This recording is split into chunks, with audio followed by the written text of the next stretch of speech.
بسم اللہ الرحمن الرحیم۔ اللہ کے نام سے شروع جو بہت زیادہ مہربان نہایت رحم والا ہے۔ آج کا ہمارا موضوع ہے بدعت کسے کہتے ہیں۔ آج کل بہت سارے لوگ دوسرے لوگوں پر دوسری جماعتوں پر بدعت اور شرک کا فتویٰ لگاتے پھرتے رہتے ہیں۔ ہم اہل سنت والجماعت کے لوگوں کو، نوجوانوں کو، آج کی نسل کو ان سب کے بارے میں نہیں پتہ۔ ان سب کے جانکاری کے لیے میں ہمارے اہل سنت والجماعت کے عقیدوں پر ویڈیوز بناتا رہوں گا۔ یہ اس کا پہلا ویڈیو ہے۔ شریعت میں بدعت کسے کہتے ہیں؟ کچھ لوگ بدعت کا یہ تعریف کرتے ہیں کہ کوئی بھی نیا کام جو ثواب کی نیت سے کیا جائے وہ بدعت ہے۔ یہ تعریف یہ لوگ خود اپنی عقل سے گڑی ہوئی ہے۔ کسی بھی عالم دین یا امام نے ایسا تعریف نہیں کی ہے۔ آئیے جانتے ہیں بدعت کی صحیح تعریف۔ امام یحییٰ بن شرف نووی 676 ہجری کے امام فرماتے ہیں کہ شریعت میں بدعت ایسی نئی چیز نکالنے کو کہتے ہیں جو رسول اللہ صلی اللہ علیہ وسلم کے زمانے میں نہ تھی۔ حوالہ تہذیب الاسماء واللغت۔ اور امام ابن حجر عسقلانی 852 ہجری کے امام فرماتے ہیں کہ بدعت کی اصل یہ ہے کہ جو کام بغیر پچھلی مثال کے ہو، اور شریعت میں مطلقاً بدعت اس کام کو کہتے ہیں جو سنت کے خلاف ہو، وہ بری بدعت ہے۔ حوالہ فتح الباری۔ ان کے علاوہ اور بھی علماء اہل سنت نے بدعت کی ایسی ہی تعریف کی ہوئی ہے، جیسے کہ امام بدر الدین عینی، امام احمد قسطلانی، امام جلال الدین سیوطی۔ ان سب سے پتہ چلتا ہے کہ شریعت میں بدعت اسے کہتے ہیں جو رسول اللہ صلی اللہ علیہ وسلم کے زمانے میں نہ ہوا ہو اور جو سنت کے خلاف ہو۔ اب اگر کوئی یہ کہے کہ جو نیا کام دین میں ثواب کی نیت سے کرے وہ بدعت ہے، تو یہ تعریف خود کی گڑی ہوئی ہے۔ 1400 سالوں میں کسی امام نے نہیں کی ایسی تعریف۔ رسول اللہ صلی اللہ علیہ وسلم نے فرمایا کہ ہر بدعت گمراہی ہے اور ہر گمراہی جہنم میں لے جانے والی ہے۔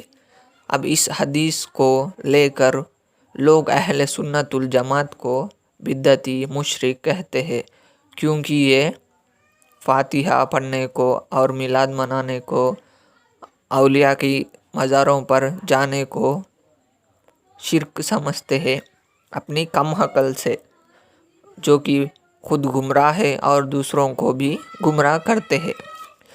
اب یہ حدیث سے معلوم ہوا کہ ہر بدعت گمراہی ہے، لیکن اور بھی حدیثیں ہیں جو کہ یہ لوگ مانتے نہیں، جس سے یہ معلوم ہوتا ہے کہ بدعت اچھی بھی ہوتی ہے اور بری بھی۔ حدیث صحیح مسلم کتاب الزکوٰۃ حدیث نمبر 1117 اردو کتاب میں ہے۔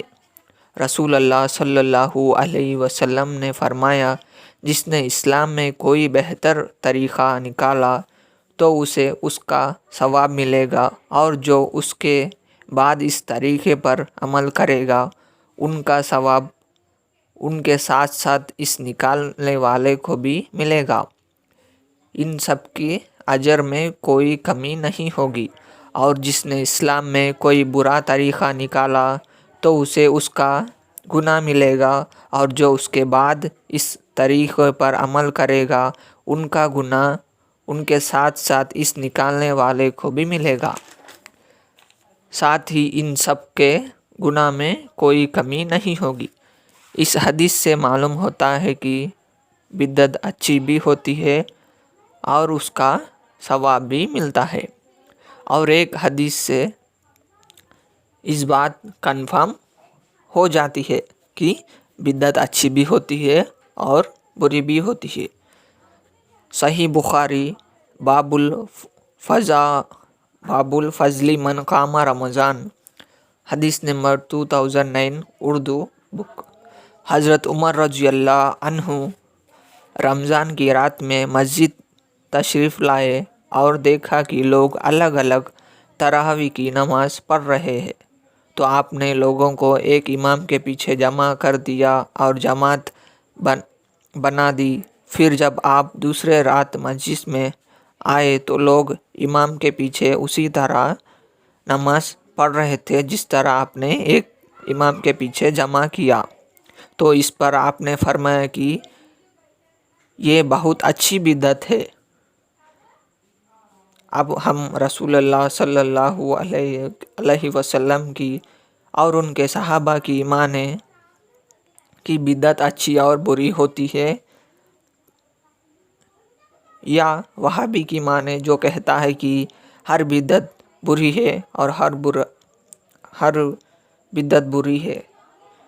ہم اہل سنت الجماعت جو رسول اللہ صلی اللہ علیہ وسلم اور ان کے صحابہ کے اور عالم دین کے، صالحین کے، صدیقین کے، شہداء کے، جن کا ذکر اللہ نے قرآن میں فرمایا ہے، من النبیین والصدیقین والشہداء والصالحین، جس میں عالم دین، علم والے، محدث یہ سب آتے ہیں، ان سب کی تعریفوں سے، کتابوں سے، جو حدیثوں کو سمجھ کر عمل کر دیکھ کر عمل کرنے والے، ان کے طریقے پر ہی ہم چلیں گے، نہ کہ وہابی کی جو خود اپنی عقل سے حدیثوں کو سمجھتا ہے اور اپنے عقل سے ترجمے کرتا ہے۔